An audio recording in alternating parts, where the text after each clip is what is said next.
সময় অথবা vas deferens স্পেলিংটা হচ্ছে ভাস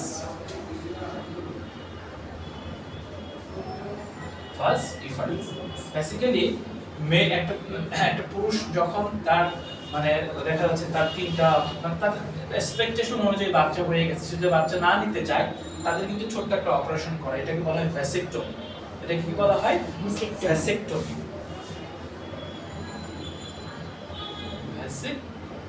মূলত টেস্টিসের সাথে এপিডিডাইমিস যে সেমিনাল ভ্যাসিকলের যে কানেকশনটা, যে অ্যাডজাসেন্টের মাধ্যমে, যে জাংশনের মাধ্যমে, এই জাংশনটার নাম হচ্ছে ভাস ডিফারেন্স অথবা ডাক্টাস ডিফারেন্স। এই যে ডাক্টাস ডিফারেন্সের কথা আমরা বলছি, মূলত এই জায়গাটাতে একটা কি করা হয়? ভ্যাসেকটমি করা হয়। জায়গা এটাকে কি করে দেওয়া হয়? কেটে দেওয়া হয়, যেন টেস্টিস থেকে কোনো ভাবেও মানে স্পার্মটা যেন এই সেমিনাল ভ্যাসিকলে পৌঁছতে না পারে। ঠিক আছে? পৌঁছতে না পারে বলতে এখানে কিন্তু সিমেন্টটা না, স্পার্ম। আমরা শুধু স্পার্মের কথা বলেছি, স্পার্মটা এখান থেকে আর সেমিনাল ভ্যাসিকলে না পৌঁছতে যাবে না। তখন কি হবে? তখন বাচ্চা কনসেপ্ট হওয়ার কোনো সম্ভাবনা থাকে না। ঠিক আছে? তো বেসিক্যালি এটাকে বলা হয় ভ্যাসেকটমি। তাহলে কি হলো? এই যে এপিডিডাইমিসের মাধ্যমে সেমিনাল ভ্যাসিকলের সাথে জাংশনটা কে করে দিল? এটাকে ডাক্টাস ডিফারেন্স। তাহলে এই যে ডাক্টাস ডিফারেন্সটা থেকে এখন কোথায় যাচ্ছে? Seminal vesicle. এখন টেস্টিস থেকে সিমেন অথবা স্পার্ম যদি সেমিনাল ভ্যাসিকলে যায়, সেখান থেকে তো একটা জাংশন এটাকে ইউরেথ্রার কাছে নিয়ে যেতে হবে, তাই না? ইউরেথ্রার মাধ্যমে এটা পেনিসের একদম মানে যে ইউরেথ্রাল ওপেনিং যে অংশটা, সেই অংশ দিয়ে সিমেন্টটা কি হবে? ইজাকুলেট হবে। ঠিক আছে? তাহলে এখানে যে ডাক্টটা আছে, এই ডাক্ট মানে কি? মূলত একটা চিকন একটা নালীকে কি বলা হয়? ডাক্ট বলা হয়। তো এই ডাক্টটার নামই হচ্ছে ইজাকুলেটরি ডাক্ট। Ejaculatory duct. আমরা জানি ইজাকুলেশন মানে হচ্ছে কি? একটা শরীর থেকে কোনো জিনিসটাকে বের করে দেওয়ার নাম হচ্ছে ইজাকুলেশন। বেসিক্যালি কি বের করে দেওয়া? এখান থেকে সিমেন্টটা বের করে দেওয়া হয় যেই নালীর মাধ্যমে, সেটাকে বলা হয় কি? Ejaculatory duct. এখন এই ইজাকুলেটরি ডাক্ট কোথায় এসে যুক্ত হচ্ছে? এসে মেল ইউরেথ্রার সাথে এসে যুক্ত হচ্ছে। সে কি করছে? তার কাজ হচ্ছে এই সেমিনাল ভ্যাসিকল, দ্যাট মিন্স সিমেনের যে থলি রয়েছে, সেই সিমেনের থলির সাথে এই ইউরেথ্রার যে জাংশনটা করে দেওয়া হচ্ছে যে ইজাকুলেটরি ডাক্টের কাজ। ঠিক আছে? তাহলে সেক্সুয়াল কোয়েশন যখন কমপ্লিট হয়, তখন এই সেমিনাল ভ্যাসিকল থেকে সিমেন্টটা গিয়ে কোথায় আসে? ইজাকুলেটরি ডাক্টের কাছে আসে। এই ইজাকুলেটরি ডাক্ট থেকে এটা আসবে কার কাছে? মেল ইউরেথ্রার কাছে। মেল ইউরেথ্রার কাছে যখন কমপ্লিট কোয়েশন হয়, তখন এই ইউরেথ্রাল ওপেনিং দিয়ে সিমেন্টটা যে জড়িত যে জিনিসটা অ্যাডজাস্ট হচ্ছে। তো মূলত এখান থেকে যদি আমরা দেখতে চাই যে এক্সটার্নাল পার্টগুলো কি, তাহলে এক্সটার্নাল পার্টগুলোতে আমরা পেয়েছি পেনিস, স্ক্রোটাম।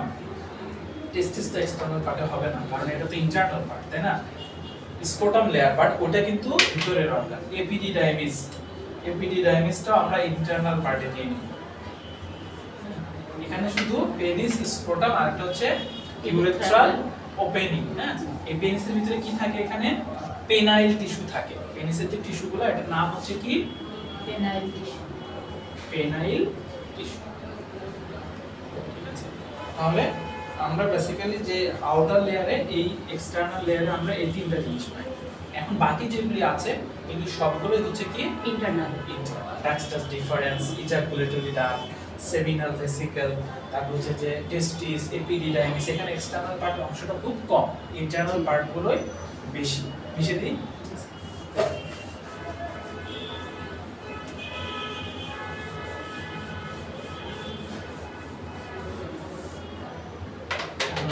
Internal part.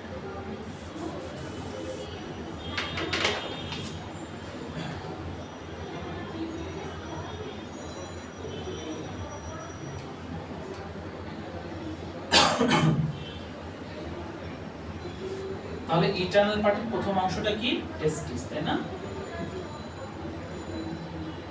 দেন এপিডিডাইমিস।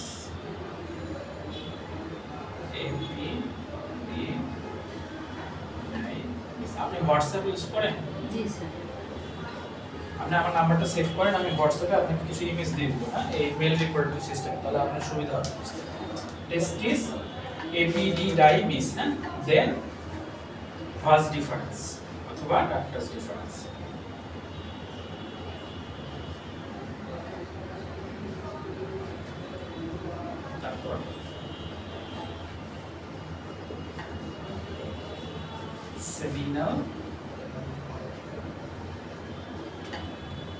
ভেসিকল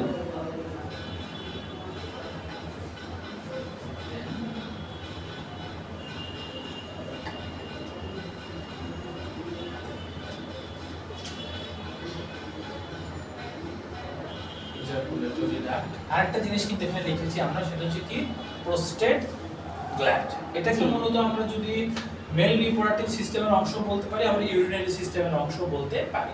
মূলত এই প্রোস্টেট গ্ল্যান্ড এটা কি করে, এটা প্রস্রাব ধরে রাখার ক্ষমতাকে কি করে, সে মেইনটেইন করে। ঠিক আছে, প্রোস্টেট গ্ল্যান্ডের কাজ হচ্ছে ইউরিনারি ব্লাডারের যে ক্যাপাসিটি, এই ক্যাপাসিটির উপরে যখনই হয়ে যায় তারপরও প্রোস্টেট গ্ল্যান্ড তার মানে ক্ষমতা দিয়ে, ফাংশন দিয়ে কিছুক্ষণ প্রস্রাবটা ধরে রাখার ক্ষমতা তার থাকে।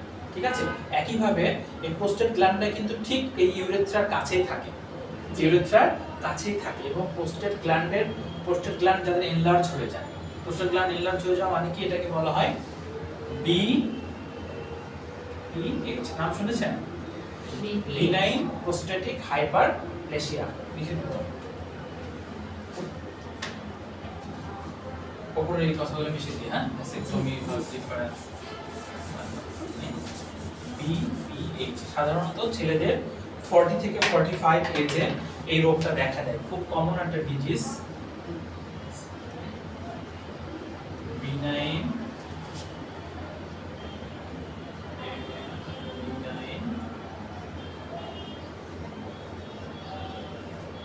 প্রোস্টেটিক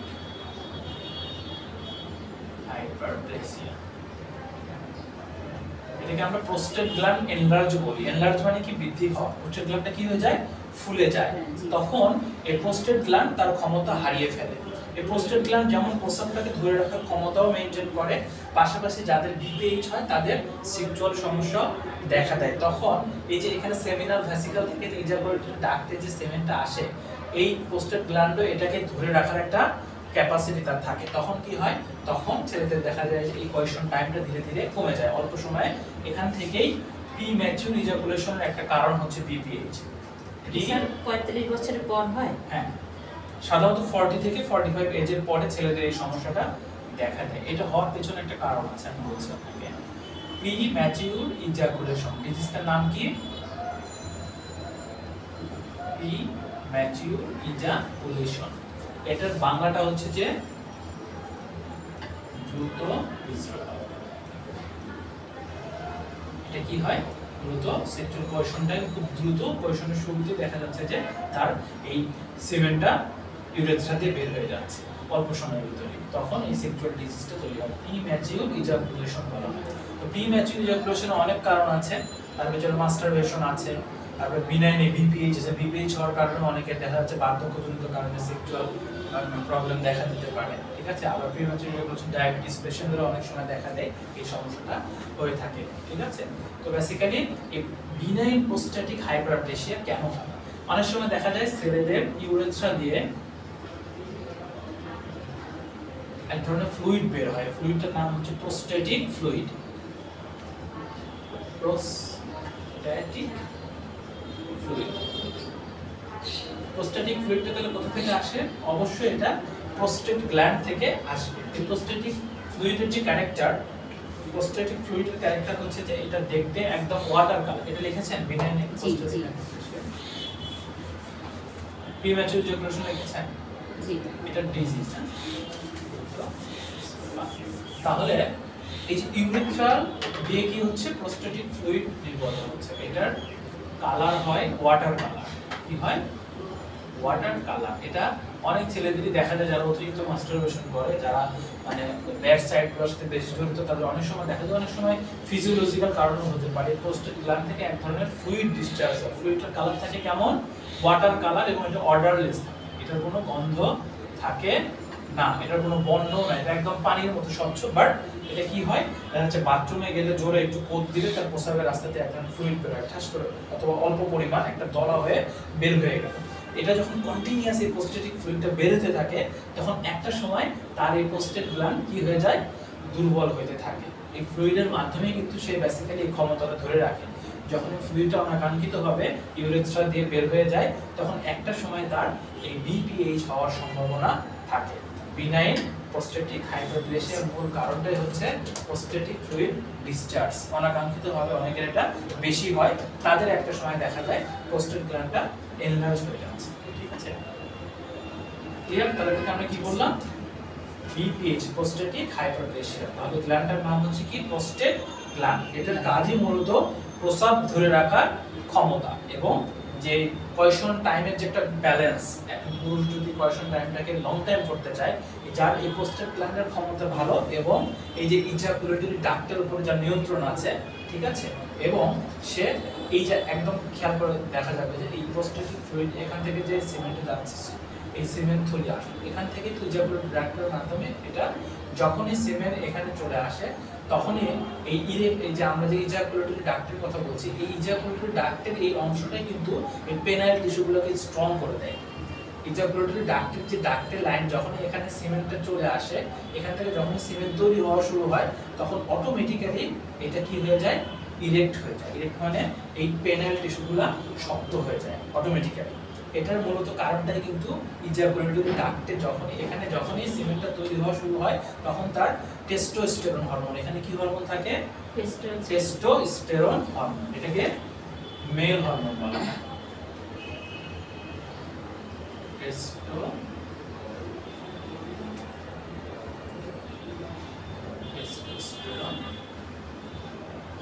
এটাকে কি হরমোন বলা হচ্ছে? এটাকে মেল হরমোন বলা হয়। মূলত আমরা গত ক্লাসে আলোচনা করেছিলাম আমাদের যে গ্ল্যান্ড আছে, পিটুইটারি গ্ল্যান্ড নামে একটা গ্ল্যান্ড নিয়ে আমরা কথা বলেছিলাম, যেখান থেকে মূলত এই টেস্টোস্টেরন হরমোনটা কি হয়? সিক্রেশন হয়। ওখান থেকে টেস্টোস্টেরন হরমোন সিক্রেশন হলে টেস্টিস থেকে অটোমেটিক্যালি সিমেন্টটা তৈরি হয়। এখানে সিমেন্টটা তৈরি হয়ে এই ইজাকুলেটরি ভাস ডিফারেন্সের মাধ্যমে এটা সেমিনাল ভ্যাসিকুলে গিয়ে জমা হয়। সেমিনাল ভ্যাসিকুলকে যখন টেস্টোস্টেরন হরমোন নক করে যে এখন কোয়েশন টাইম, তখন এই পেনাইল টিস্যুগুলো কি হয়ে যায়? ইরেক্ট হয়ে যায়। তখন পেনাইল টিস্যুগুলো অ্যাক্টিভ হয়। অ্যাক্টিভ হওয়ার পরে যখন সেক্সুয়াল কোয়েশন হয় তখন এই ঠিক এই ভাস ডিফারেন্সের মাধ্যমে ইউরেথ্রাল ওপেনিং দিয়ে সিমেন্টটা যে ভ্যাজানাল যে ক্যানেলটা আছে সেখানে যে এই সিমেন্টটা ইজেক্ট হয়। ঠিক আছে, ইজেক্ট হয় মানে ওখানে যে সিমেন্টটা বের হয়। এটাই মূলত ফাংশন। তো আমরা যেটা দেখতে পাচ্ছি, দেখেন এখানে যদি আমরা মানে অর্গান ওয়াইজ যদি আমরা ফাংশন চিন্তা করি, তাহলে টেস্টিসের ফাংশনটা কি? টেস্টিসের কাজ কি? সিমেন উৎপাদন করা। ঠিক আছে, টু প্রোডিউস সিমেন। তাহলে টেস্টিসের ফাংশন আমরা কি বলতে পারি? Two produce সিমেন।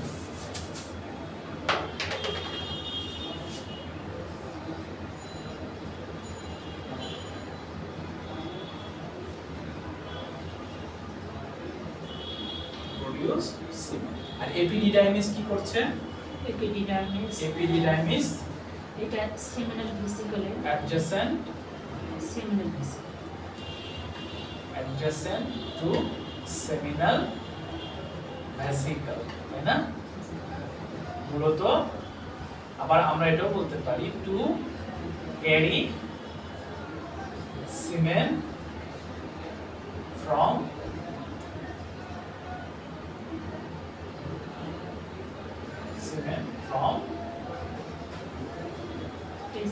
testis to seminal vesicle, testis to ductus deferens। মূলত ductus deferens কে দিয়ে দেয়, তাই না? ভাস ডিফারেন্স এটা আমরা বলতে পারি। আর ভাস ডিফারেন্সের কাজ কি? ভাস ডিফারেন্সের কাজ হচ্ছে যে সিমেন্টটাকে ক্যারি করা। ভাস ডিফারেন্সের কাজ কি? সিমেন্টটাকে ক্যারি করা। একই মানে এপিডিডাইমিস মূলত নিয়ে যে ভাস ডিফারেন্সকে দিচ্ছে, ভাস ডিফারেন্স এটাকে কি করছে? সেমিনাল ভ্যাসিকুলার কাছে নিয়ে যে জমা দিচ্ছে। আর ভাস ডিফারেন্সের পরে আমরা যেটা জানলাম, সেমিনাল ভ্যাসিকুলারটা মানে কি? টু স্টোর, সে কি স্টোর করছে? সে সিমেন্টটাকে সে স্টোর করছে। টু স্টোর সিমেন্ট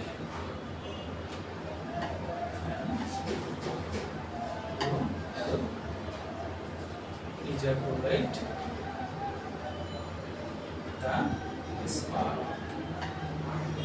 সে একই সাথে স্টোর করে এবং এটাকে সে ইজাকুলেট এখান থেকে বের করে দেয় সেমিনাল ভেসিকল। কার কাছে বের করে দেয়? সে যে জমা দিচ্ছে ইজাকুলেটরি ডাক্টের কাছে। তাহলে আমরা যদি বলি ইজাকুলেটরি ডাক্টের ফাংশন কি? এখানে ইজাকুলারি ডাক্ট এখানে ক্যারিয়ার হিসেবে কাজ করে, তাই না? সে কিভাবে ক্যারিয়ার করছে? সে সেমিনাল ভেসিকল থেকে নিয়ে যে ইউরেথ্রার কাছে সিমেন্টটাকে সে জমা দিচ্ছে এবং ইউরেথ্রা এটাকে স্পেল আউট করে দিচ্ছে শরীর থেকে, ঠিক আছে?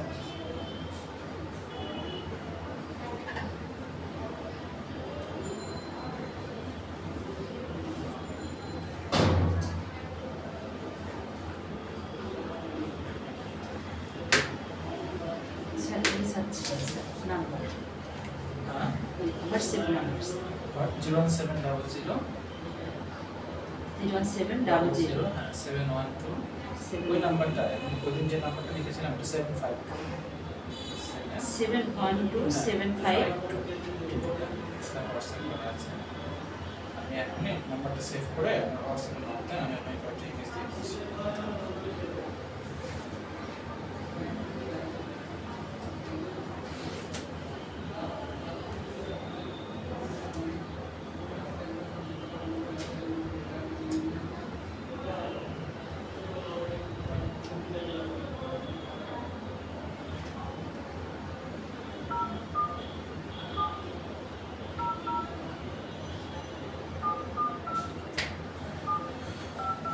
সেলফি মিশিয়ে দিব, আরেকবার রিভিউ করতে হবে, না স্যার তাহলে মিশিয়ে দিই। হ্যাঁ, মোটামুটি এটাই কিন্তু মেল রিপোর্ট সিস্টেমের অংশ। আর ডিজিজ তো অনেক ধরনের আছে, হ্যাঁ ডিজিজ নিয়ে আমরা কথা বলবো। তো আজকে মূলত আমরা যে জায়গাটা বেশি ফোকাস দিব, যেহেতু আমরা লাস্ট ক্লাসে ফিমেল রিপ্রোডাক্টিভ সিস্টেমটা পড়েছি, সেখান থেকে ওই ডিজিজগুলো শেষ হওয়ার পরে আমরা মেল রিপ্রোডাক্টিভ সিস্টেমের ডিজিজগুলো নিয়ে কথা বলবো, ঠিক আছে? ডিজিজ, ড্রাগ এবং এটার রেমেডি কি, পাশাপাশি এটার সিমটম কি হয়, যেহেতু হোমিওপ্যাথিক মেডিসিনের মানে চিকিৎসা ব্যবস্থা হচ্ছে সিমটম বেসিস, ঠিক আছে? আচ্ছা, আপনার ফার্স্ট ক্লাসে কি মানে হোমিওপ্যাথি সম্বন্ধে ইন্ট্রোডিউসিং কোনো ধারণা দেওয়া হয়েছে যে কিসের উপর বেসিস করে হোমিওপ্যাথিক চিকিৎসা ব্যবস্থাটা তৈরি হয়েছে? আপনার ইমো আছে স্যার? হ্যাঁ, ইন্ট্রো আছে, হোয়াটসঅ্যাপ সবই আছে।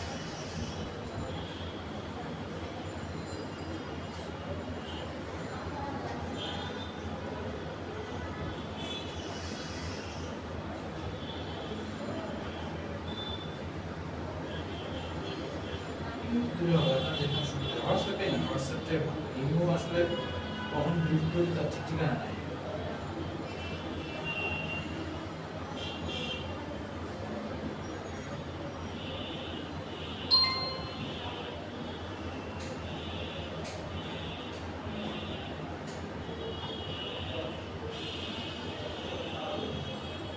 আমি স্যার একটা মেসেজ পাঠিয়েছি।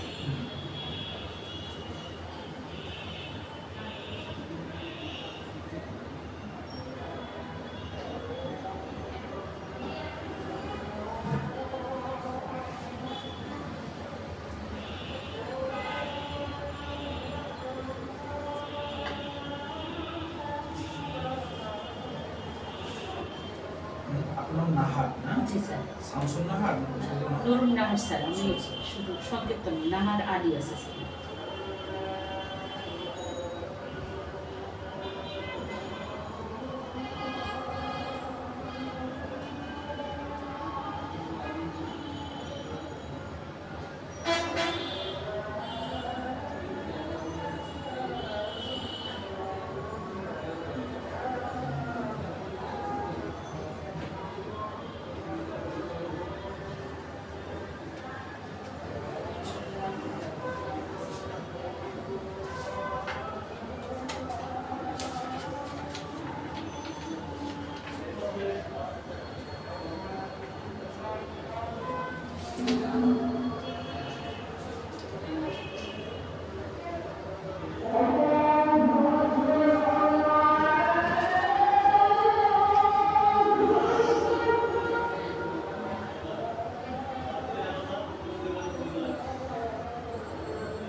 তাহলে আপনার কনসেপ্ট আরো ক্লিয়ার হয়ে যাবে, ঠিক আছে?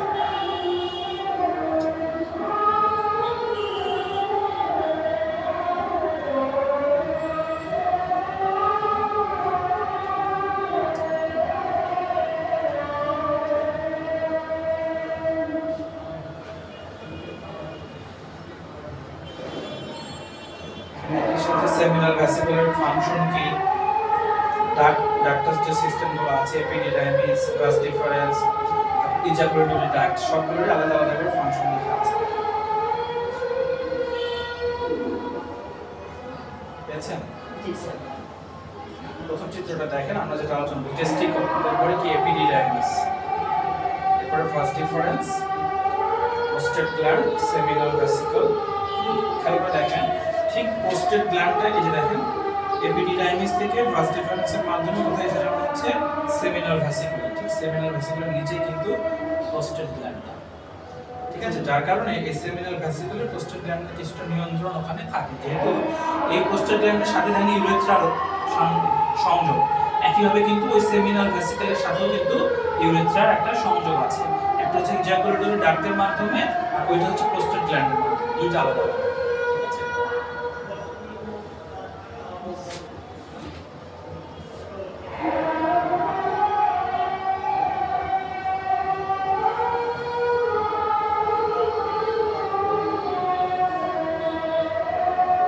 স্যার এই যে মেলটার স্যার ইয়ে করছিলেন, মেলটা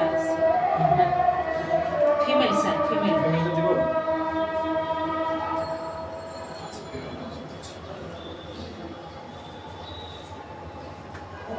ইউটিউবে সার্চ দিলেও পাওয়া যাবে না স্যার? আমার একটা স্লাইড করা আছে তো, হ্যাঁ হ্যাঁ জি স্যার।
দেখেন আমরা লাস্ট ক্লাসে ডিসমেনোরিয়া পড়েছিলাম, তাই না?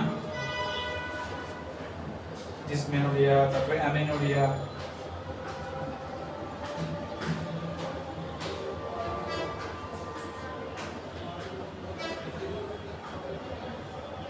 আচ্ছা অ্যামেনোরিয়াটা একটু বের করেন তো। অ্যামেনোরিয়া কি বলেছিলাম? আমি কি অ্যামেনোরিয়া বলেছিলাম যে স্ক্যান্টি পিকচারেশন বলেছিলাম কি স্ক্যান্টি, এটা অ্যামেনোরিয়া।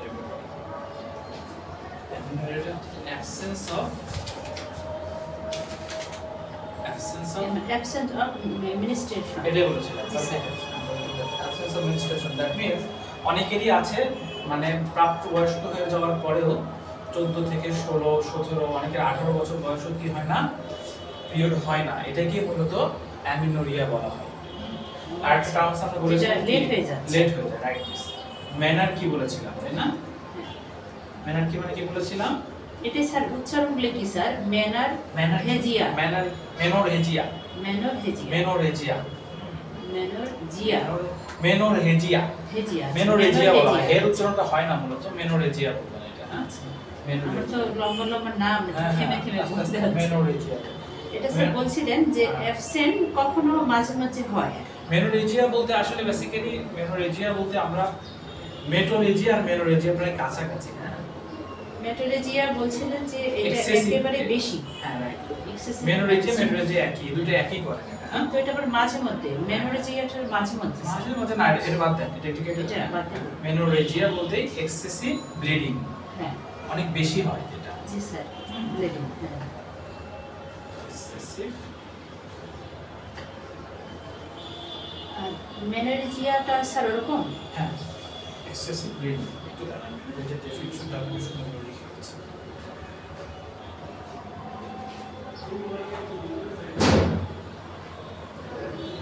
তাহলে অ্যামিনোরিয়া বলতে আমরা কি বললাম, অ্যাবসেন্স অফ মেনস্ট্রুয়েশন, যাদের বয়স হয়ে যাওয়ার পরেও পিরিয়ড হচ্ছে না, সেটাকে মূলত বলা হয় কি, অ্যামিনোরিয়া বলা হয়। অ্যাবসেন্স অফ মেনস্ট্রুয়েশন অথবা অ্যাবসেন্স অফ মেনার্কি। মেনার্কি মানে কি, ফার্স্ট মেনস্ট্রুয়েশন। চায়না মাস্টার।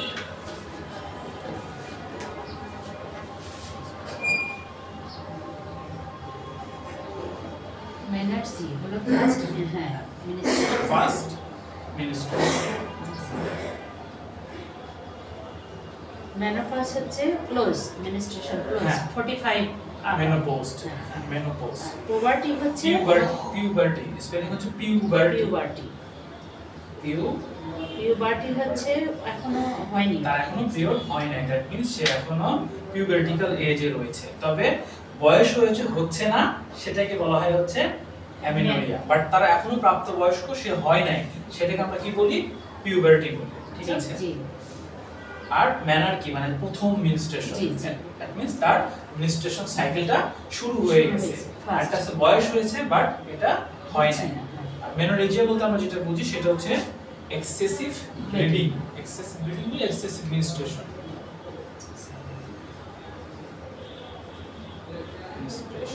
এই ডিসমেনোরিয়ার অনেক পেশেন্ট কিন্তু আসবে আপনার কাছে, হ্যাঁ, চেম্বার করবেন। এজন্য ডিসমেনোরিয়ার আমি এই যে ফুল শীটটা দেখছেন আপনি, এই টোটালটাই ডিসমেনোরিয়ার শীট। এটা নেটে পাবেন আপনি ডিসমেনোরিয়া লিখলে, আমি একটা লিংক দিয়ে দিব আপনার হোয়াটসঅ্যাপে। আমি আলোচনা করি, আপনি জাস্ট মনোযোগ দিয়ে শুনেন, যেগুলি লেখার দরকার সেগুলো আমি বোর্ডে লিখবো। ঠিক আছে, বাকিটা যদি আপনি এগুলো পড়তে তো চান, স্যার ডিজিজ এগুলো না, হ্যাঁ। ডিজিজ এগুলো। ডিজিজ, সবগুলো হচ্ছে ডিজিজ। আর আমার স্যার ওষুধগুলো স্যার এগুলো বললেন যেগুলো যে হ্যাঁ হ্যাঁ হ্যাঁ, ডিটেইলস বলবো, সব ডিটেইলস বলবো। আগে আপনি ডিজিজ ভালোভাবে শিখতে হবে, দেন এগুলো আপনি স্যার এগুলো বিষয় নিয়ে মেবি আমাকে বেশি বলবে। হ্যাঁ হ্যাঁ, কারণ আপনার এটা clear, বেশি clear লাগবে, বলবে। হ্যাঁ ক্লিয়ার বলতে হবে, কারণ এটা কনসেপ্ট ক্লিয়ার না হলে আপনি পেশেন্ট হ্যান্ডলিং করতে পারবেন জি না। স্যার।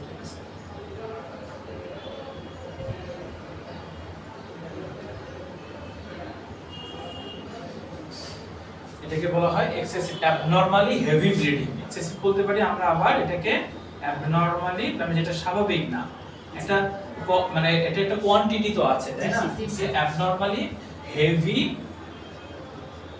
Bleeding at ministration. আচ্ছা, মিনিস্ট্রেশন দেখেন, উইথ এটা স্যার অনেকের হয় স্যার এটা। অনেকের হয়, এই পেশেন্টের রোগী অনেক।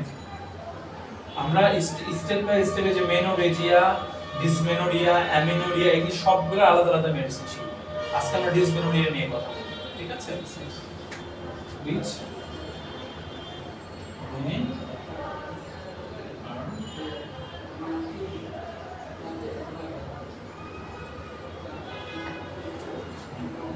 be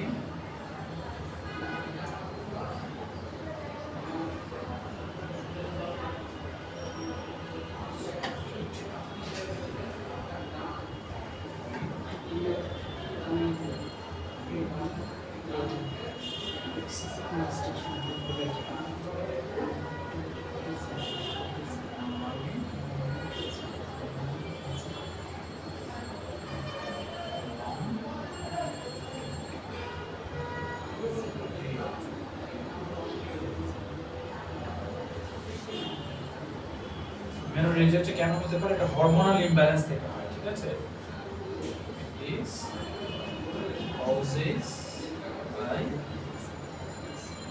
যাদের এস্ট্রোজেন প্রজেস্টেরন হরমোনের ইমব্যালেন্স থাকে, সঠিক মাত্রায় থাকে না, যেটাকে আমরা কি বলে থাকি? এস্ট্রোজেন প্রজেস্টেরন এবং এফএসএইচ। মনে আছে এফএসএইচ এর কথা? হ্যাঁ, জি, বলেছিলাম sir. Follicular stimulating Stimulating caused by hormonal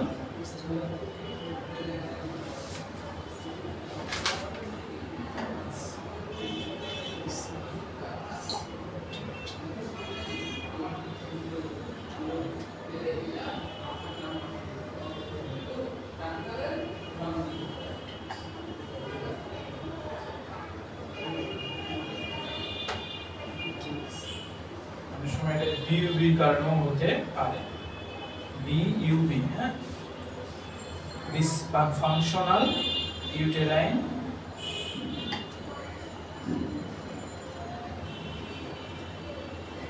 মানে যেটা ফাংশন না এখন পিরিয়ড হওয়ার কথা না কিন্তু হচ্ছে এটাকে আমরা কি বলি মেনোরেজিয়া বলি ঠিক আছে মেনোরেজিয়া কি কারণে হয় ডিসফাংশনাল অনেক সময় কিন্তু বাচ্চা কনসেপ্ট করার পরও সেটা পিরিয়ডের ব্লিডিং না বাট অনেকে দেখা যায় কিন্তু ব্লিডিং হয় কিন্তু দেখা যায় আল্ট্রাসাউন্ড করে দেখা যাচ্ছে তার ভ্রূণ ঠিক আছে ভ্রূণ রাপচার হয় নাই এটাকে কি বলা হয় ডিসফাংশনাল ইউটেরাইন ব্লিডিং ডিইউবি খুব ইম্পর্টেন্ট একটা মেথড কিন্তু এটা হ্যাঁ এটা আমি একজনের এরকম শুনছি এরকম হয়? হ্যাঁ এটাকে বলে কিন্তু ওনার ডিইউবি প্রথম তবে এটা কাদের ক্ষেত্রে হয় জানেন? তারপরে এখন ঠিক হয়ে গেছে এটা কাদের ক্ষেত্রে হয় যারা এমআর করায় এমা করায় এমআর করানোর কারণে এটা হতে পারে এটা অথবা অনেক সময় দেখা যায় যে এটা তার ওভারিতে টিউমার আছে ঠিক আছে জরায়ুতে টিউমার থাকলেও কিন্তু ডিসফাংশন আবার স্যার এটা এমন হতে পারে না স্যার যে হাজবেন্ড ওয়াইফের ব্লাডের মানে ওই যে যেটা ব্লাডের ক্রস ম্যাচিং এর যে ব্যাপারটা যদি এক হয় এটা কারণে ডিসফাংশন এটা হতে পারে এটা ইমপ্যাক্ট করতে পারে যে জেনারেশনের উপরে বাচ্চা অনেক সময় দেখা যায় যে বাচ্চা মানে অসুস্থ হয় ঠিক আছে হাত পা বিকলাঙ্গ হতে পারে তবে মানে এটার বেসিক যে ব্যাখ্যাটা আমরা বলতে পারি সেটা হচ্ছে যে ব্লাড কানেকশন যাদের সাথে রক্তের সম্পর্ক আত্মীয় স্বজনের মধ্যে মানে বিয়ে হওয়া ঠিক না আর দ্বিতীয়ত হচ্ছে যে একই রক্তের ব্লাড সেটা যদি আপনার মানে নেগেটিভ হয় সেক্ষেত্রে প্রবলেম পজিটিভ হলে কিন্তু প্রবলেম হয় ঠিক আছে আবার দেখা যায় কেমন সেটা বি পজিটিভ পজিটিভ দুইজনে বি পজিটিভ হলে হবে প্রবলেম হয় না তো দেখা যাচ্ছে বি পজিটিভ আবার বি নেগেটিভ সেক্ষেত্রে সমস্যা আসে নেগেটিভ পজিটিভ হলে সমস্যা এটা নিয়ে একদিন একটা ডিসকাস করবো আপনার সাথে কিন্তু রক্ত গ্রুপের সাথে মানে ম্যারিটাল স্ট্যাটাসের সাথে গ্রুপটা তো স্যার অনেকগুলোই স্যার এ বি হ্যাঁ, পজিটিভ নেগেটিভ চারটাই তো গ্রুপ সবগুলোরই পজিটিভ নেগেটিভ আছে জি স্যার আবার পজিটিভ নেগেটিভ আছে দেখা যাচ্ছে যে মানে ও পজিটিভ আছে নেগেটিভ আছে এটা এটা আলোচনা করবো কিভাবে রক্তের ফ্যাক্টর গুলো আসে এগুলো কথা বলবো, হ্যাঁ? তাহলে কি ডিসফাংশনাল ইউটেরাইন ব্লিডিং এর কারণেও কিন্তু মেনোরেজিয়া হতে ঠিক পারে ঠিক আছে যদি তার ডিসফাংশনাল ইউটেরাইন ব্লিডিং কেন হয় যদি ওভারিয়ান টিউমার থাকে যদি ওভারিয়ান টিউমার থাকে অথবা সিস্ট থাকে এটা একটা কমন ডিজিজ মেয়েদের ক্ষেত্রে সিস্ট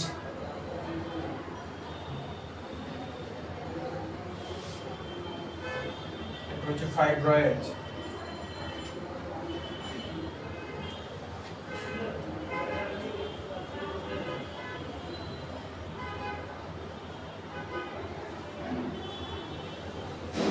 উপরের কথাগুলো মিশিয়ে দিই হ্যাঁ জি স্যার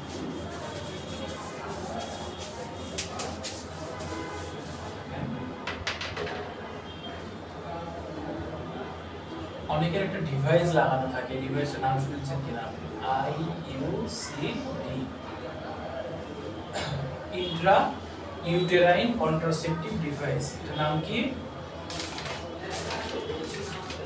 ইন্ট্রা শরীরে স্যার ডিভাইস এটা ভেজানাতে থাকে যেন বাচ্চা কনসেপ্ট না হয় সিমেন্টটা যেন ওভারের কাছে পৌঁছতে না পারে ঠিক আছে এটা ইন্ট্রা ইউটেরাইন কন্ট্রাসেপটিভ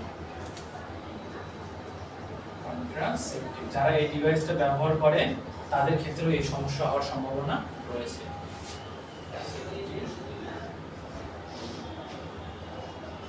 অনেকে ইনজেকশন নাই অনেকে আইওসিডি মেথড তবে এটা বাংলাদেশে খুব কম করে এটা আইওসিডি মানুষ খুব কম ব্যবহার করে খুব ডেঞ্জারাস ইন সাম কেস আবার কিছু কিছু কেসের ক্ষেত্রে কোনো স্পেসিফিক কোনো কজ থাকে না আচ্ছা হঠাৎ করে আননোন কজের কারণে তার এই মেনোরেজিয়া হতে পারে ঠিক আছে তাহলে মেনোরেজিয়ার কনসেপ্টটা ক্লিয়ার আপনার এই ডিভাইসটার নাম কি ইন্ট্রা ইউটেরাইন কন্ট্রাসেপটিভ ডিভাইস ঠিক আছে আমরা এই কন্ট্রাসেপটিভ যে মেথডগুলো আছে ঠিক আছে কি কি কন্ট্রাসেপটিভ মেথডগুলো আছে এবং সেই মেথডগুলোর কি কি ফাংশন গুলো কি, কোনটা সেফ না, তবে কন্ট্রাসেপটিভ মেথড সবগুলোই আনসেফ, প্রত্যেকটারই সাইড ইফেক্ট রয়েছে, সেটা মেল এবং ফিমেল উভয় ক্ষেত্রে।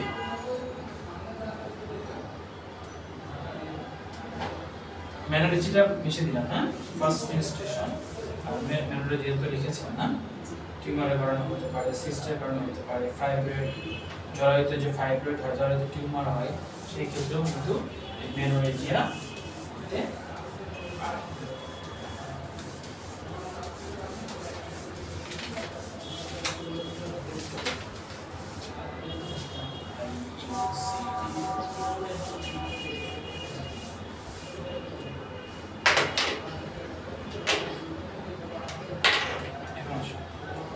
আমরা এখন ডিসমেনোরিয়ার ডিভিডিতে চলে যাই, হ্যাঁ।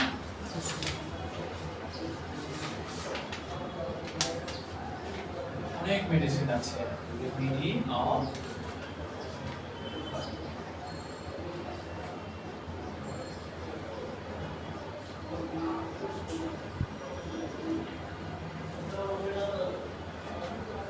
প্রথমে যেটা আমরা ব্যবহার করব সেটা হচ্ছে বেলাডোনা। মেডিসিনটার নাম কি? বেলাডোনা। বেলাডোনা খুবই চমৎকার একটা ডিভিডি। আগে আমরা বেলাডোনা মেডিসিনের সাথে একটু সংক্ষিপ্তভাবে পরিচয় করি, ঠিক আছে? বেলাডোনাটা মূলত যেটা ব্যবহার করা হয়, এটার কমন সিম্পটমের মধ্যে আপনারা খেয়াল করবেন, এটা হচ্ছে কি unbearable pain, unbearable pain মানে অসহ্য ব্যথা, ঠিক আছে?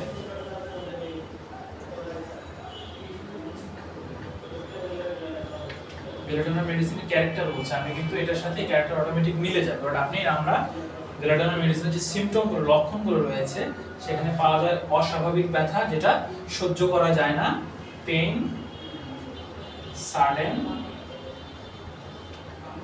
অনসেট মানে হঠাৎ এসে পেইনটা হবে, আবার ভায়োলেন্ট, পেইনের ধরনটা হবে কি ভায়োলেন্ট মানে ঝড়ের মতো বেগ, অসহ্য ব্যথা, ভায়োলেন্ট এন্ড সাডেন মানে এটা হঠাৎ আসবে, সাডেন অনসেট এন্ড সাডেন গন, এসে কি হবে, সে ভায়োলেন্ট আকার ধারণ করবে, ঠিক আছে? আবার অল্প সময়ের মধ্যে সে চলে যাবে, আর যতক্ষণ সে শরীরের ভিতরে থাকবে ততক্ষণ ওই পেশেন্টকে বুঝিয়ে দিয়ে যাবে যে আমি বেলাডোনায় আসছি তোমাকে খাওয়ানোর জন্য, ঠিক আছে? দেখেন এখন আসেন আমরা কোন ক্ষেত্রে, ডিসমেনোরিয়ার ক্ষেত্রে আমরা এই বেলাডোনা মেডিসিনটা পেশেন্টকে প্রেসক্রাইব করব, এই লক্ষণগুলো নিয়ে আমরা এখন কথা বলব। এটা লিখছেন তো না?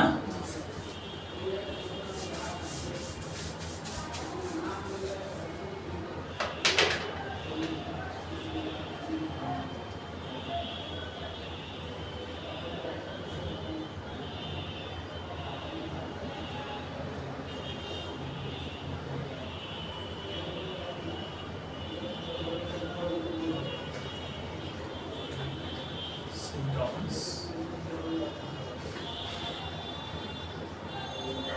that are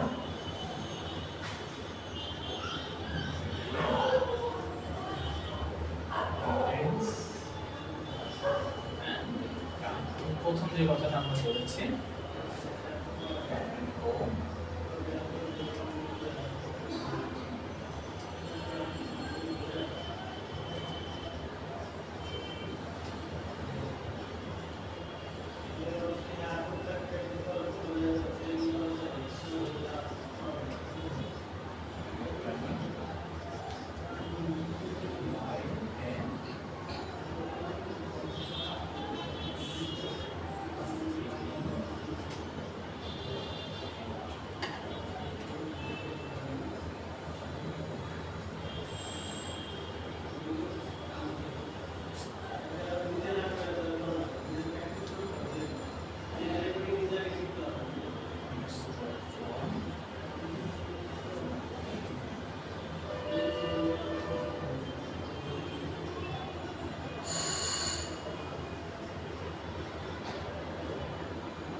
হ্যাঁ একটু bathroom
needs who needs this remedy may feel restless and flushed with pulsing sensation.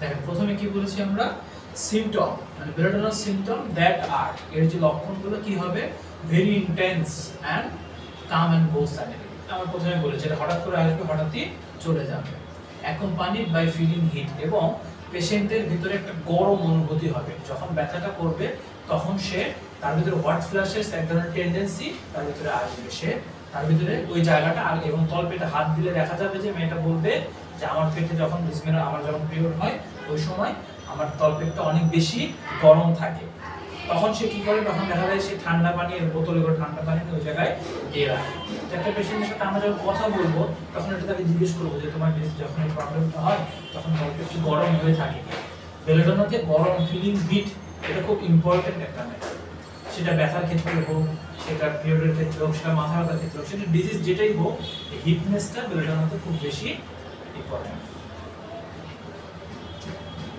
ঠিক আছে হিটনেসটা এরপরে দেখেন কি বলা হয়েছে মেনস্ট্রুয়াল ফ্লো মানে ব্লাডের যে ফ্লোটা ইজ টিপিক্যালি ব্রাইট রেড দেখতে কেমন হবে হালকা লাল টকটকে হবে প্রফিউজ পরিমাণটা হবে কেমন অনেক বেশি and may have began too early এবং এটা খুব দ্রুতই মানে যে পরিমাণটা যে বেশি সেটা কি হবে মে হ্যাভ বিগান টু আর্লি এটা খুব দ্রুতই শেষ হয়ে যাবে ঠিক আছে এটাই থাকে মূলত এখানকার লক্ষণ এরপরে আমরা যদি বলি যে তার ডিসমেনরের পেইনের ক্যারেক্টারটা কেমন হবে সেখানে বলা হচ্ছে পেইন এন্ড ক্র্যাম্পিং ক্র্যাম্পিং মানে কি এটা খিচিয়ে আসা ক্র্যাম্পিং মানে তার যে ব্যথাটা হয় এটা কি হয় ক্র্যাম্পিং হয় এরকম খিচিয়ে আসে একদম খিচিয়ে আসে ক্র্যাম্পিং আর ওর্স ফ্রম টাচিং যদি দেখা যায় যে তার ওখানে হাত দেওয়া হয় যখন তলপেট ব্যথা করে তখন ওখানে হাত দিলে দেখা যাবে তার এই ব্যথাটা আরো বেড়ে যাচ্ছে নরমালি কিন্তু পেইনের জায়গায় কিন্তু এভাবে চাপ দিলে কিন্তু ভালো লাগে এটা কিন্তু পেইনের ক্যারেক্টার আবার অনেক আছে এত বেশি সেনসিটিভ টু টাচ থাকে যে তার এখানে ব্যথাটা টাচ করলে ব্যথাটা আরো কি হয় বেড়ে যায় সেই কথাটাই বলা হচ্ছে পেইন এন্ড ক্র্যাম্পিং আর worse from touching yet applying steady pressure often bring relief যে টাচ করাতে বেড়ে যাচ্ছে কিন্তু আবার স্টেডি প্রেসার মানে চাপটা যদি হয় স্টেডি মানে কি আলতোভাবে যদি চাপ প্রয়োগ করা হয় তাহলে কি হবে সেই পেশেন্ট তখন এখানে একটু রিলিফ পায় বাট চাপ দিলে আবার তার ব্যথা লাগছে ঠিক আছে আপনি দেখবেন যে ব্যথাগুলো সেনসিটিভ টু টাচ থাকে মানে স্পর্শকাতর থাকে সেই ব্যথাগুলো যে হালকা করে আপনি টাচ করেন তার কিন্তু আরাম বোধ হবে বাট জোর চাপ দিলে ব্যথা লাগবে এটাই স্বাভাবিক ঠিক আছে এতটুকু বুঝতে পারছেন এরপরে women who needs this remedy ওই মহিলার জন্যই এই রেমেডি দরকার মে ফিল রেস্টলেস যে কি থাকবে অস্থির প্রকৃতির সে কি থাকবে রেস্টলেস অস্থির প্রকৃতির and flushed with pulsing sensation, এবং তার ভিতরে সব সময় ফ্লাশড মানে কি, মানে একটা অ্যাটাকিং মোড থাকবে, চেহারার ভিতরে একটা রেডনেস থাকবে, তার মানে চেহারার ভিতরে কোনো ফ্যাকাশে ভাব থাকবে না, মানে তার মনে হবে কি ফেসের ভিতরে রক্ত এসে জমা হয়ে আছে। আপনার বেলোডোনা পেশেন্টের চেহারা দেখলে বুঝবেন মুখ চোখ টোক লাল হয়ে থাকে। ফ্ল্যাশড বলা হয় এটাকে, ফ্ল্যাশড উইথ পালসিং সেন্সেশন। পালসিং মানে কি সবসময় এরকম একটা দপদপানি ভাব তার ভিতরে কাজ করে। সেই বলবে যে আমার এখানে মনে হচ্ছে কি যে কোনো কিছু একটা বাড়ি খাচ্ছে, ব্যথাটা এতটাই ব্যথা তার ওখানে। বুঝতে পারছেন? তাহলে প্রথমে কি বললাম আমরা, যে বেলোডোনার সিনড্রোমটা sudden come and sudden fire, হঠাৎ করে আসবে এবং হঠাৎ করেই চলে যাবে, অ্যাকম্পানিড বাই ফিলিং হিট, এবং পেশেন্টের যে মানে এই লক্ষণগুলোর সাথে কি থাকবে, তার মানে হট কাতরতা, যেটাকে বলা হয় আমরা গরম গরম ভাবটা, গরমের অনুভূতি তার ভিতরে বেশি থাকবে। তারপর মিনস্ট্রুয়াল ফ্লো যেটা সেটা ব্রাইট রেড হবে এবং প্রফিউজ হবে, may have been began early, এবং খুব তাড়াতাড়ি এটা চলে যাবে। পেইন এন্ড ক্র্যাম্পিং, মানে পেইনের ধরন এন্ড ক্র্যাম্পিং আর ওর্স ফ্রম টাচিং।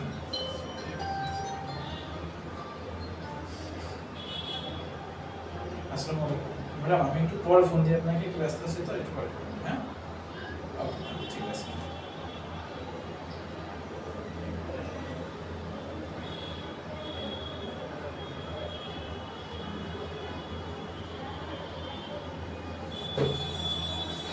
ক্লিয়ার? আমরা কি বলছি, পেইন এন্ড ক্র্যাম্পিং এর কথা বলছি। ওর্স ফ্রম টাচিং মানে টাচ করলে পারে, বাট আলতোভাবে যদি ওকে স্পর্শ করা হয়, যেটাকে বলে স্টেডি প্রেসার বলি আমরা, often bring relief. Women who needs this remedy, যদি তার আচার মানে তার ফিলটা হয় restless and flushed with pulsing sensation. ঠিক আছে? ক্লিয়ার? নিষেধি আমরা এই লক্ষণগুলো যদি পাই একজন ডিসমেনোরিয়ার পেশেন্টকে, তাকে আমরা বেলোডোনা মেডিসিন দিতে পারি।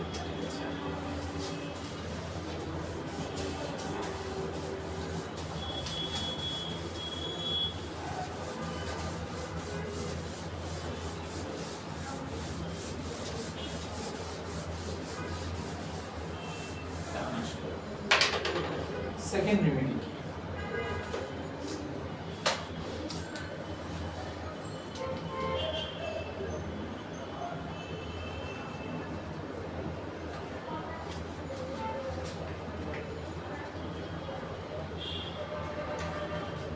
ক্যামোমিলা।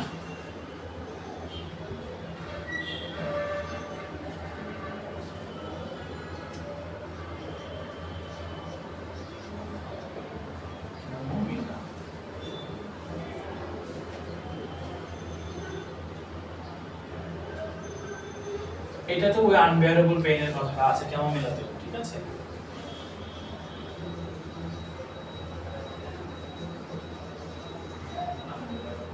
ডিসমেনোরিয়ার মেইন ক্যারেক্টার, এটা তো কমন, অসহ্য একটা ব্যথা, ঠিক আছে? পেশেন্ট প্রচুর পরিমাণে রাগান্বিত থাকে, অ্যাঙ্গার এন্ড ইরিটেবিলিটি।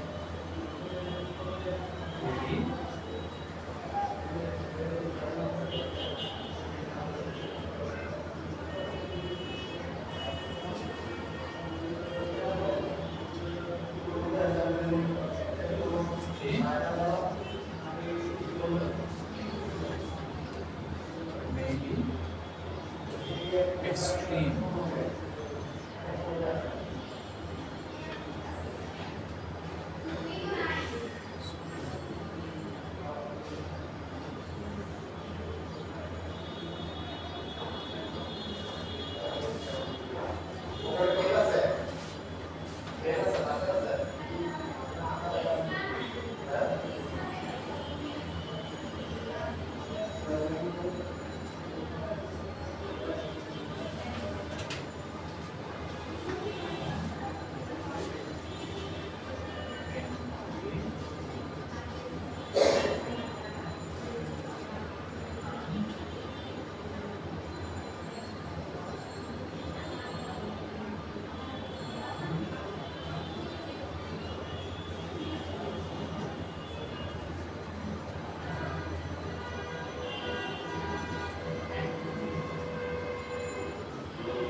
টার্ম আসবে এগুলো মনে রাখবেন, যেমন ওটস মানে কি বৃদ্ধি, অ্যাগ্রাভেটেড, এই যে অ্যাগ্রাভেটেড এটা মানেও কিন্তু বৃদ্ধি, ঠিক আছে। এটা হোমিওপ্যাথিক ম্যাথমেটিক্যাল ভাষা বলে, হয়তো বাংলার সাথে সবসময় আপনি এগুলো বললে একটু মনে রাখবেন। হ্যাঁ, অ্যাগ্রাভেটেড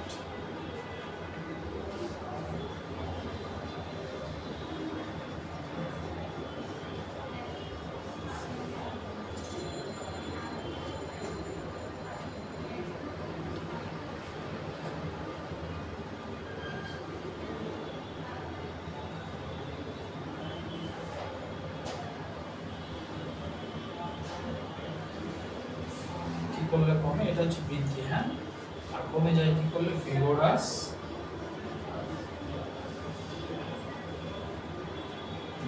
ওয়াকিং, যখন পেশেন্ট হাঁটে, হ্যাঁ একটু একটু করে হাঁটা শুরু করে তখন তার পেইনটা আস্তে আস্তে কমে যায়। হ্যাঁ, ভিগোরাস ওয়াকিং আর মুভিং।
রিলিফ, আর ই এটাই রিলিফ।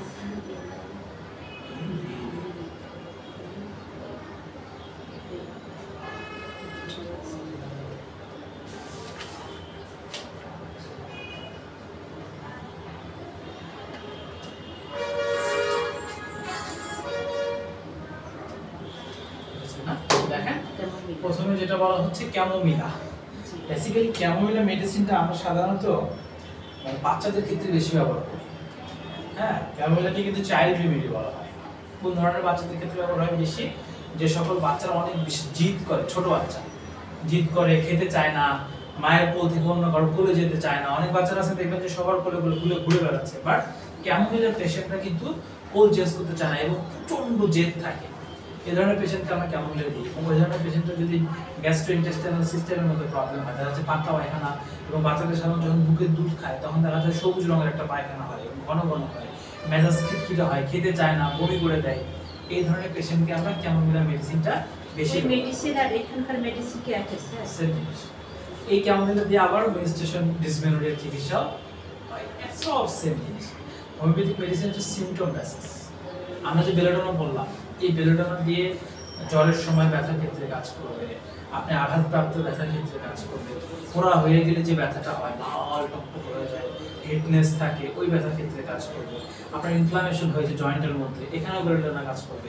আবার দেখেন মিনিস্ট্রিয়াল সময় ক্যারেক্টারটা কি পেইন, পেইন যে কোনো কিছুর ক্ষেত্রে হতে পারে। আপনি দেখবেন হ্যাঁ না পারবো, ঠিক আছে। তবে বেলোডোনার লক্ষণ থাকতে হবে, ওই যে সেনসিটিভ টু টাচ, তারপর হচ্ছে আপনার হিটনেস থাকবে, সাডেন কাম এন্ড ভাইল, হঠাৎ করে আসবে কোনো কারণ ছাড়া, আবার হঠাৎ করে চলেও যাবে। বেলোডোনার পেশেন্ট শরীরের ভিতরে বেশি স্থায়িত্ব অর্জন করতে পারে না, ঠিক আছে। এটাই তো দেখেন যেটা বলা হচ্ছে আনবিয়ারেবল পেইন। দেন আমরা কি বললাম? অ্যাঙ্গার এন্ড ইরিটেবিলিটি, মানে পেশেন্টের ভিতরে রাগ থাকবে এবং খিটখিটে মেজাজ থাকবে। ওই যে বললাম বাচ্চাদের ক্ষেত্রেও রাগ আছে এবং প্রচন্ড পরিমাণ খিটখিটে স্বভাবের, ঠিক আছে। ওই স্বভাব কিন্তু এই যাদের ডিসমেনোরিয়া রয়েছে তাদের ক্ষেত্রে ওই একই ক্যারেক্টার, ঠিক আছে। মেবি এক্সট্রিম, এটা কি হয় অনেক বেশি থাকে, রাগ এবং ক্ষোভটা তার অনেক বেশি থাকে। এবং এই সময় এই ক্যামোমিলার পেশেন্ট, বিভিন্ন পেশেন্টরা দেখবেন যে মানে এই পিরিয়ডের টাইমে তার কথাবার্তার ধরন, আচার আচরণ দেখলে বোঝা যায় তার এখন তলপেটে ব্যথা করছে এবং কাউকে কি সহ্য করতে পারে না, যাকে অনেক সময় দেখা যায় রাগের ঠেলায় কারো গায়ে হাতও উঠে ফেলে। আবার পালসিটিলার পেশেন্টের ক্যারেক্টার অন্যরকম, আলোচনা করবো আস্তে আস্তে। হ্যাঁ, এরপরে দেখেন দ্য মেনস্ট্রুয়াল ফ্লো মানে ওই যে মানে তার যে ব্লিডিং এর ধরনটা কেমন হবে, can be heavy and blood may be look dark or blotted, মানে এটা ডার্ক মানে কালচে কালার হবে এবং কি হবে থোকা থোকা এরকম দলা দলা হয়ে আসবে। বাট ব্লাডনের ক্ষেত্রে আমরা কিন্তু কি বলেছি ব্রাইট রেড এবং এটা প্রচুর পরিমাণ হবে এবং টাটকা লাল কালারের হয়ে থাকবে, ঠিক আছে। এরপরে দেখেন আমরা বলেছি যে pain often extend from the pelvic area into the thigh, মানে এই ব্যথাটা আস্তে আস্তে পেলভিক এরিয়া থেকে কোথায় যাবে, থাইয়ের ভিতরে চলে যাবে। এটা কিন্তু ইম্পর্টেন্ট, বেলোডোনায় কিন্তু এই ধরনের কথা লেখা রাখা, মানে ক্যামোমিলার পেইনটা কি হবে, এটা রেডিয়েট করে, এটা জায়গা থেকে এক জায়গা থেকে আরেক জায়গায় চলে যায়। কোন দিকে যায়, এটা নিচের দিকে চলে যায়, শরীরের লোয়ার পোরশনের দিকে ধীরে ধীরে এটা মুভ করে, ঠিক আছে। ওরস এট নাইট, রাতের বেলা তার এই ব্যথাটা বেশি হয়। হিটিং প্যাড দ্যাট মিন্স সে যে পিরিয়ডের সময় যে প্যাডটা ব্যবহার করে, যেহেতু ব্লাডটা যখন বের হয় ব্লাডটা কি থাকে, অবশ্যই এটা গরম থাকে, যার কারণে তার এই পেট ব্যথাটা আরো বেড়ে যায়। যার কারণে আমরা অনেক সময় ক্যামোমিলার পেশেন্টকে বলি প্যাড ব্যবহার না করে কাপড় টাপড় যদি ব্যবহার করা যায়, ঠিক আছে। কারণ প্যাডের ভিতরে একটা কেমিক্যাল এজেন্ট দেওয়া থাকে এবং ওর ভিতরে যখন ব্লাডটা যায় তখন ভিতরে গরম হয়ে থাকে, ঠিক আছে। সবগুলোর ক্ষেত্রে একরকম হয় না, যাই হোক। Or exposure two wind can aggravate it. Exposure মানে কি, ফাঁকা মাঠে সে গেছে, কেন, বাতাস খেতে গেছে। ক্যামোমিলার পেশেন্ট এই ধরনের আবহাওয়াতে যে ভালো থাকবে না। নরমালি অ্যাজ ইউজুয়াল মানুষের পেইন, শরীর ব্যথা, মাথা ব্যথা এরকম সময় মানুষ কিন্তু ফাঁকা মাঠে গেলে, খোলা বাতাসে গেলে ভালো লাগে, বাট ক্যামোমিলার সেটা সহ্য হবে না। এরকম পজিশনে গেলে তার আরো ব্যথা কি হবে, বেড়ে যাবে, যে ক্যান অ্যাগ্রাভেট ইট, আরো বেড়ে যায়। The symptom vigorous walking. Vigorous walking বলতে আমরা কি বুঝি, জোরে হাঁটা না, আস্তে আস্তে আস্তে আস্তে ধীরে ধীরে হাঁটা। Or moving around in other ways may helps relieve the pain, মানে সে যদি একটু একটু করে হাঁটে তার এই ব্যথাটা ধীরে ধীরে কি হবে, একটু করে কমবে, ঠিক আছে। আবার এই পেশেন্ট ভিগোরাসলি যদি না হাঁটে, যদি জোরে হাঁটতে যায় তখন কিন্তু আর ব্যথা, কিন্তু আস্তে আস্তে হাঁটতে তার এই ব্যথাটা ধীরে ধীরে যায়, ঠিক আছে। ক্লিয়ার?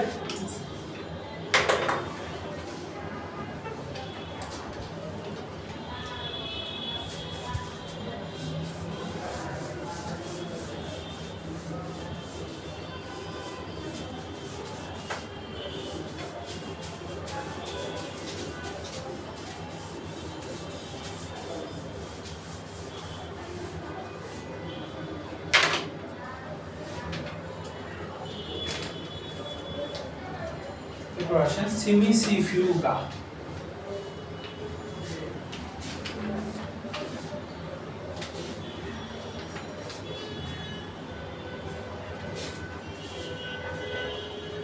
Semicifuga আরেকটা নাম আছে অ্যাক্টিয়া রেসিমোসা।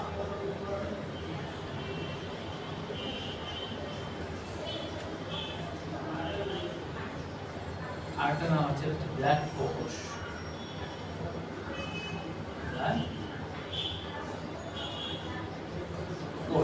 এটা হচ্ছে হার্বাল নেম, হ্যাঁ, আর সায়েন্টিফিক নেম হচ্ছে অ্যাক্টিয়া রেসিমোসা, সিবিসি ফিগা।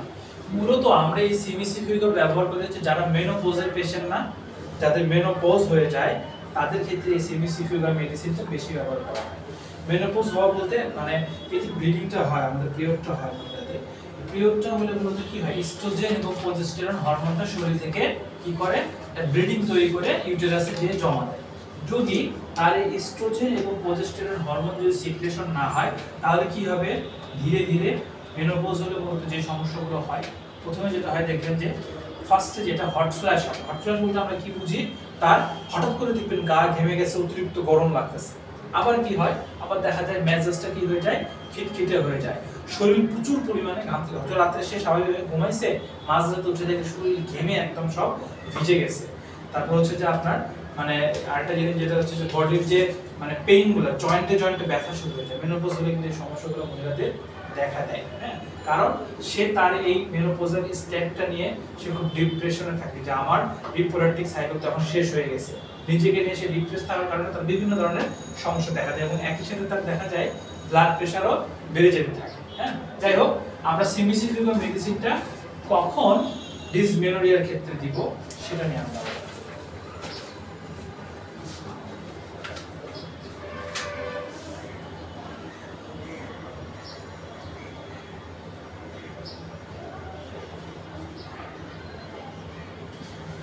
cramping and pain.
দেখেন এখানে যেটা বলা হচ্ছে যে সিবিসি ফিউবা রেসিমোসা ক্র্যাম্পিং এন্ড পেইন, হ্যাঁ, এই যে খিচিয়ে ধরা এবং ব্যথাটা that get worse as the flow increase, মানে তার ব্লাড ফ্লো যত বাড়বে তার এই ক্র্যাম্পিং এবং পেইন তার সাথে সাথে কি হবে, বাড়তে থাকবে।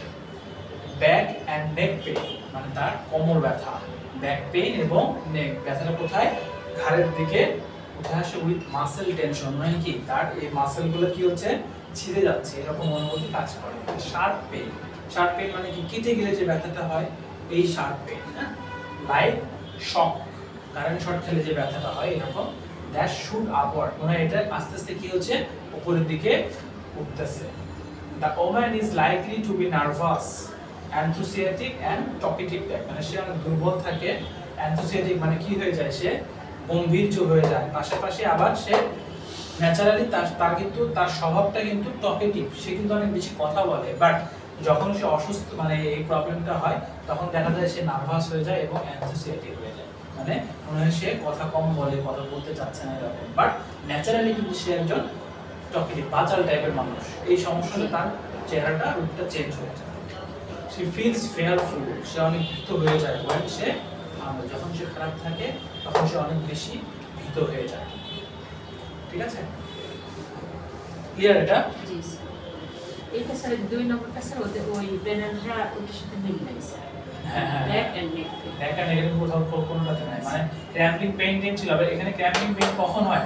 ফ্লো যত বাড়ে ব্যথা তত বাড়ে। অনেক সময় কি হয়, ডিসমিউলের কাঁধে যত ফ্লো বাড়ে ব্লাড বের হয় বেশি, ব্যথা কিন্তু আস্তে আস্তে কমে যায়। এটা নেচার, বাট এই ক্ষেত্রে নেচারটা কিন্তু উল্টা। ঠিক আছে, মানে যেটা ব্যথা মানে বের হওয়ার সাথে সাথে ব্যথা কমে যাবে সেটা তো স্বাভাবিক, তার মানে তার ডিসমিউলারি আস্তে আস্তে ব্লিডিং এর সাথে কমে যাচ্ছে, বাট এটা কিন্তু অস্বাভাবিক। ঠিক আছে, আচ্ছা এরকম করে কতটা মেডিসিন আছে স্যার এর জন্য? অনেকগুলো অপশন আছে, আমি যেগুলো বেশি ইম্পর্টেন্ট সেগুলো নিয়ে কথা, সব তো আর মনে রাখতে পারবেন না।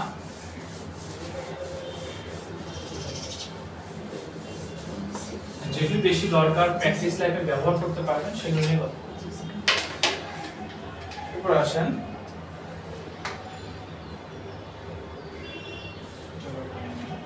Magnesium phosphoric. এটা কমন, এটা সবার ক্ষেত্রে, যে পেইন কিলার বলেছিলাম, খেয়াল আছে? Pain killer magnesium phosphoric.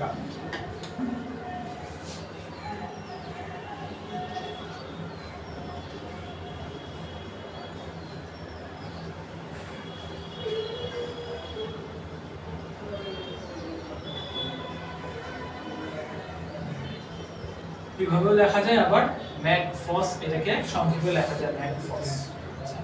দেখেন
তো দেখেন এখানে আমরা প্রথমে যেটা বলেছি যে painful cramps and pain in the pelvic region, pelvic region আমরা আগে বলেছি জরায়ু যে জায়গাটাতে অবস্থান করে, ঠিক আছে, that are relieved by the pressure and one often respond of the severity, মানে চাপ দিলে কিন্তু আবার এই ম্যাকফসের ক্ষেত্রে যদি চাপ দেওয়া হয় তার এটা ভালো লাগে, ওই জায়গাটা তারা অনুভূতিটা ভালো ফিল করে। পিওপ মে স্টার্টেড টু আর্লি, খুব দেরিতে শুরু হয়, অফেন উইথ ডার্ক, ঠিক আছে, শুরু হয় ডার্ক দিয়ে আর স্ট্রিঞ্জিং discharge and pain is usually worse on the right side, মানে এই ব্যথাটা ডান পাশে বেশি করে, ঠিক আছে, অনেকে কিন্তু পার্শ্বর ব্যাপার আছে যেখানে তার পেইনটা ডান পাশে বেশি করবে, side of the body. The woman is sensitive and inclined toward nerve pain, ঠিক আছে, nerve pain feeling worse from being cold and also worse at night, মানে বেসিক্যালি সে যদি মানে তার যে এটার সাথে সাথে তার ব্যথাটা কিন্তু নার্ভে চলে যায়, ব্যথাটা কোথায় চলে যায়, নার্ভে চলে যায়, এবং ফিলিং ওর্স ফ্রম বিং মানে cold and also worse at night, মানে সে ভালো থাকে কিসে, সে যদি ঠান্ডা আবহাওয়া যায় তার এই ব্যথাটা আরো বেড়ে যায় এবং রাত্রেবেলা তার এই কষ্টটা আরো বাড়তে থাকে। তার মানে কি, যদি ঠান্ডাতে যদি তার বেড়ে যায় তার রিলিফ হবে কিসে, সে যদি গরম শ্যাক দেয় পেটে তার ভালো লাগে। অনেক পেশেন্টেরই আছে দেখবেন যে গরম শ্যাক দিলে ভালো লাগে, অনেক পেশেন্টের দেখবেন ঠান্ডা পানি দিয়ে ওরকম মানে বোতলের ভিতরে পানি ওখানে দিয়ে তার ভালো লাগতেছে, ঠিক আছে। এই জন্য এক একটা পেশেন্টের ক্ষেত্রে এক একটা মেডিসিন আসবে, ঠিক আছে।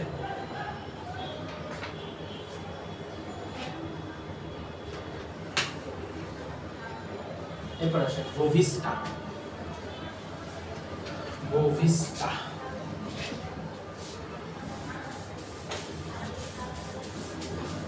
অনেকে আছে কথা বলতে গেলে, দ্রুত কথা বলতে গেলে মুখে কথা আটকায় যায়, ইসলামে করে, তাদের ক্ষেত্রে যে বোভিস্টা মেডিসিনটা ব্যবহার করা হয়, অথবা কোনো স্টেজে যায় কথা বলতে পারে না, ভয় কাজ করে। এটা স্যার বেসিক্যালি ছোটরা তারা একটু হয় স্যার, বড়দেরও হয়।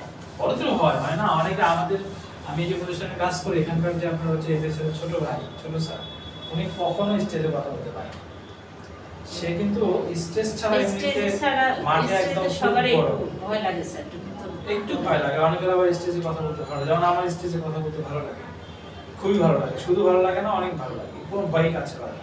আবার আমার যে পাশে যে আমার যে কলিগ, সে তার গুলিগুলো স্টেজে যেতে পারে না, ক্লাস নিচ্ছে বাট স্টেজে কথা বলা ক্লাস নেওয়া কিন্তু আলাদা একটা বিষয়, ঠিক আছে। তবে এটার সাথে ওইটার অনেকটাই সাদৃশ্য আছে, ভয়টা ভেঙে যায়।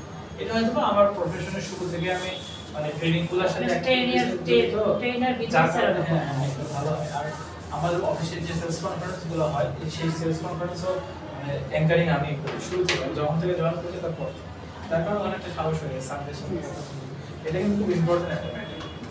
আপনি স্টেজে যত ফ্লুয়েন্টলি কথা বলতে পারবেন তত ভালো ট্রেন হবে, নিজেকে তত ভালো এক্সপ্রেস করা যায়, এটা খুব গুরুত্বপূর্ণ বিষয়। বোভিস্টা,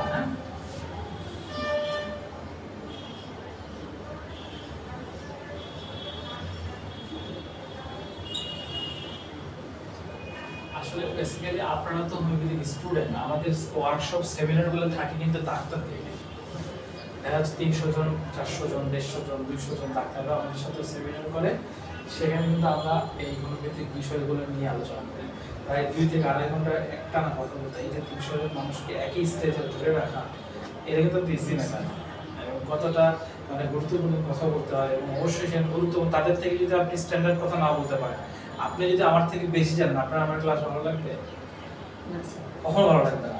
এবং ওখানে ওই ডাক্তারদেরকে ধরে রাখতে হলে ঠিক সেরকম একটা প্রেজেন্টেশন দিতে হয়, এবং ওদের কনসেন্ট্রেশন ধরে রাখতে হয়, এতগুলো মানুষের কনসেন্ট্রেশন ধরে রাখা উইদাউট ব্রেক, কোনো ব্রেক নেই, একটানা 2-2.5 ঘন্টা আমাদের দেখা যাচ্ছে যে জানুয়ারি মাস থেকে শুরু হবে, ঠিক আছে, কন্টিনিউয়াস প্রোগ্রাম চলবে, অথবা সব মাসের প্রথম 10 দিন ঢাকার বাইরে বিভিন্ন এলাকায় ঘুরে ঘুরে পড়াশোনা করতে হয়। যাই হোক, আচ্ছা, বোভিস্টা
আমরা ব্যাক ফোর্সের ক্ষেত্রে দেখেছি যে ব্যথাটা রাইট সাইডে ফিল করে, তাই না? পেইন মেবি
ঠিক আছে। দেখেন প্রথমে যেটা বলছি আমরা, women needing this remedy tend to have problem with puffiness and edema. Puffiness বলতে আমরা যেটা বুঝি সেটা হচ্ছে যে তার ফেসের ভিতরে এই চোখের পাতাগুলো ফুলে যায়, স্পেশালি যখন তার পিরিয়ডিক টাইম থাকে ওই সময়, এন্ড ইডিমা, এবং এই চোখের তার ফেসের ভিতরে এক ধরনের মনে হয় কি পানি জমে গেছে। ঠিক আছে, এটা কিন্তু অন্যান্য সিমটম, অন্যান্য মেডিসিনের সিমটম নেই। যে women needing this remedy tend to have problem with puffiness and edema মানে পানি জমা। ঠিক আছে, during time to menstrual stress, কোথায় পানি জমে স্যার? চোখে? ফেসে। আর পাফিনেস মানে চোখের যে পাতাগুলো আছে না, চোখের পাতাগুলো ফুলে যায়। ঠিক আছে, during time of menstrual stress, মানে এই সময় তার ভিতরে যে এই যে ব্যথার কারণে একটা ভয় কাজ করে, যখন স্ট্রেস হয় তখন তার এই ফেসের ভিতরে পানি চলে আসে, and feel very awkward and clumsy, এবং তার এই সময় যে এটা অকওয়ার্ড মানে কি একটা বিব্রতকর অবস্থা তৈরি হয়। আর ক্লামসি মানে যেটা আমরা বুঝি কর্দমাক্ত, মানে যেটাকে আমরা নোংরা বলে থাকি সাধারণত।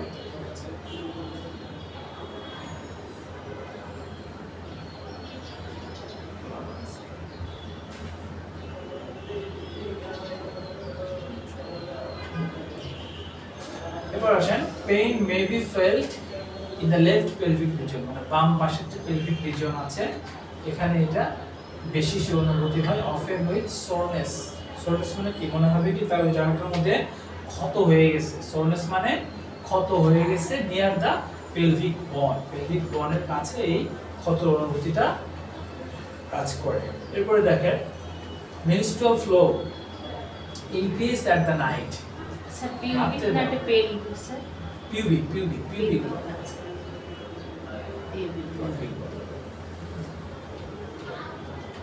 এরপরে দেখেন menstrual flow increase at night, রাতের বেলা বাড়ে and may even be absent during day, তার মনে হবে কি দিনের বেলা তার এতটাই মানে কোনো প্রবলেমই থাকে না, মনে হবে তার কোনো সমস্যা নাই, বা রাত্রে বেলা তার ইমিউনিটি ফ্লো হঠাৎ করে কি হবে বেড়ে যাবে। এরপর লাস্টে যেটা আমরা লিখছি একই সময় diarrhoea occurring at the time of menstrual period, দেখা যায় তার এই পিরিয়ডের সময় তার পাতলা পায়খানা হইতে থাকে। এটা কিন্তু আর কোথাও এই সিম্পটমটা পাই না। এইজন্য প্রত্যেকটা মেডিসিন একটা না একটা কিছু না কিছু জায়গায় আপনার আমি পার্থক্য। স্যার এই যে পয়েন্টগুলো আছে এগুলোর মধ্যে থেকে মেইন যে পয়েন্ট যেমন ডায়রিয়া এগুলো একটু বুঝতে পারলেই বুঝবো যে এটা আর অন্যের সাথে মিলে যাবে, বাট সব যেমন পেইন তো থাকবে, হ্যাঁ। ক্র্যাম্পিং থাকবে, ঠিক আছে। তারপর হচ্ছে যে আপনার অ্যাগ্রাভেশন দেখা যাচ্ছে একই সাথে 3-4টা মেডিসিন টাচে তার বেড়ে গেল না, আর আলোতে থাকলে স্বাভাবিক নেচার টাচে বাড়বে, এটাই স্বাভাবিক। যেহেতু তার ব্যথা টাচে, আবার ম্যাকফসে কিন্তু দেখেন যে প্রেসার দিলে তার ভালো লাগছে, আবার একটাতে আমরা দেখছি যে তার কোল্ড ঠান্ডাতে খারাপ লাগে, বাট আবার একটাতে আমরা দেখছি তার হিটে গেলে খারাপ লাগে, বাতাসে গেলে কষ্ট হয়। এই অ্যাগ্রাভেশন অ্যামিলেশন এবং কিছু কি নোটস পয়েন্টস গুলো আপনি একত্র এগুলো আপনি লিখছেন না, এগুলো হ্যান্ড নোট করে ফেলবেন। মেডিসিনগুলোর মধ্যে কিছু কম্পারিজন গুলো করবেন, তখন কি হবে আপনি পেশেন্টকে যখন জিজ্ঞেস করবেন বামে ব্যথা ডানে ব্যথা আপনি তারা জিজ্ঞেস করবেন ব্যথাটা কোন পাশে হয় এবং এই সময় কি আপনার পাতলা পায়খানা হয় কিনা, চোখ দেখা যাচ্ছে পিরিয়ডের টাইম আপনার কি খুব বেশি স্ট্রেস হয় এবং দেখা যায় আপনি খুব মানসিক দুর্বল হয়ে পড়েন, ফুলা ভাব আছে কিনা, এবং জিজ্ঞেস আপনি অনেক বেশি কথা বলেন নাকি কম কথা বলেন, তখন আমি অনেক কথা বলি বাট পিরিয়ডের সময় আমার মোটেও কথা বলতে ইচ্ছা করে না, এসে তখন সে রেগে যায়। হ্যাঁ, তারপরে আপনার তলপেটে চাপা পড়া করে কিনা, গরম হয়ে থাকে কিনা, আপনার কি ঠান্ডা দিলে ভালো লাগে নাকি গরম দিলে ভালো লাগে, আপনি যখন জ্বালা পোড়া দেখলাম স্যার শুধু সোরনেস, হ্যাঁ জ্বালা পোড়া আছে, সোরনেস কত জ্বালা পোড়া ভবিষ্যতে আছে। আপনি যখন এই যে এই সিম্পটমগুলি স্পেসিফিক যখন জানবেন একটা ডিজিজের ক্ষেত্রে আলাদা আলাদাভাবে যখন জানবেন, তখন কিন্তু আপনি পেশেন্টকে অনেক কোশ্চেন করতে পারবেন। কিন্তু যখন দেখবেন আপনি কোশ্চেন করতে পারছেন না, তার মানে কি আপনার ম্যাটেরিয়াল মেডিকেল সম্বন্ধে আপনার ধারণাটা কম এবং আপনি মেডিসিন কম্পারিজন করে পড়েন নাই। মেডিসিন অবশ্যই কম্পারিজন করে পড়তে হবে, কারণ একই রকম লক্ষণ না করলে স্যার আমি তো স্যার সবাইকে একই ওষুধ দিই, একই রেজাল্ট তো আসবে না। হ্যাঁ, এটা তো হোমিওপ্যাথি, এটা তো এলোপ্যাথিক সিস্টেম না, ঠিক আছে। প্রথম দিন আমি বলেছি আপনাকে fit the patient not the disease, ঠিক আছে। তো বেসিক্যালি আরেকটা টপিকস নিয়ে আজকে কথা বলবো আমি, সেটা হচ্ছে যে স্যার এই কয়টি স্যার মেডিসিন, হ্যাঁ আরো আছে মেডিসিন আরো আছে, আরো অনেক বস্তু আছে, কোলোফাইলাম আছে, ল্যাকেসিস আছে, মেইন গুলো স্যার এগুলো মানে এগুলো হচ্ছে মেইন পয়েন্ট। হ্যাঁ আরো আছে মেইন মেডিসিন, আমরা শেষ হয়নি, ঠিক আছে। পালসেটিলা নিয়ে আলোচনা করব, খুবই ইম্পর্টেন্ট একটা ম্যাটার, পালসেটিলা স্যাবাইনা, এই দুটো কথা বলবো আজকে। কোলোফাইলাম, এই তিনটাই লাগবে, পালসেটিলা, কোলোফাইলাম এবং হচ্ছে স্যাবাইনা, এই তিনটাকে শেষ করে নিই, দেন আমি আরেকটা টপিকস নিয়ে আপনাদের লাস্ট একটা আলোচনা করব। বুঝতে পারছেন তো নাকি? এখন স্যার মানে আমি পড়লে একটু ধারণা আসবে। হ্যাঁ, বেসিক জিনিসটা আপনি তো নিজে পড়তে অবশ্যই পড়তে হবে, বেসিক জিনিসটা আপনি ধরে দেব, দেন আপনি এটা আস্তে আস্তে পড়লে আপনার একটা ধারণা চলে আসবে। আসলে হোমিওপ্যাথিক চিকিৎসা ব্যবস্থাটা খুব গভীর একটা বিষয়, খুব গভীর, এটার কোনো শেষ নাই, এটা মানে কোথা থেকে যে শুরু কোথা থেকে শেষ এর কোনো লিমিট থাকে না, অনেক বিস্তারিত জানা বিষয়। মানে আমার কম জানা নেই, মানে আমার কাছে